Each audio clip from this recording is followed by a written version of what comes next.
আমি এক্ষুনি দেখলাম রঘু ডাকাতের ফার্স্ট লুক পোস্টার। এবারে এটাই রিয়াকশন করব কেমন হয়েছে এই পোস্টারটা।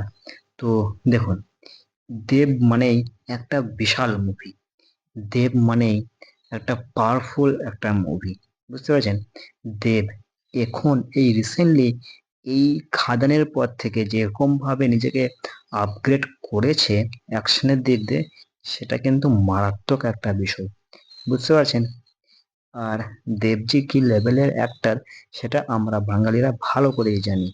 তো যাই হোক, এই পোস্টারটা যদি আপনারা ভালো করে লক্ষ্য করেন তাহলে বুঝতে পারবেন পোস্টারে দেব তীর নিয়ে দাঁড়িয়ে আছে, তীর, বুঝতে পারছেন?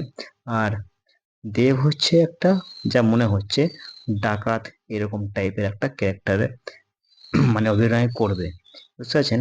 ডাকাত টাইপের একটা ক্যারেক্টার দেবের হতে চলেছে, এটা আমার মনে হলো। তো যাই হোক, আর এই পোস্টারটা খুব সুন্দর একটা পোস্টার, খারাপ পোস্টার কিন্তু নয়, অসাধারণ একটা পোস্টার। আমাকে কিন্তু পোস্টারটা খুব ভালো লেগেছে। এবারে আপনাদেরকে কেমন লেগেছে সেটা জানি না, কিন্তু পোস্টারটা আমাকে ভালো লেগেছে। এবারে মেন বিষয় যেটা, এই মুভিটা দুর্গাপুজোতে আসছে, এই বছরেই দুর্গাপুজোতে আসছে, বুঝতে পারছেন? ঈদে কিন্তু কোনো মুভি আসছে বলে আমার জানা নেই, তবে এই রঘু ডাকাত এই মুভিটা দুর্গাপুজোতে আসছে। তো আপনারা নিশ্চয়ই দেখবেন মুভিটা, আমিও দেখবো রঘু ডাকাত। তো আজকের মতো ভিডিও এখানে শেষ করছি। তো বাই।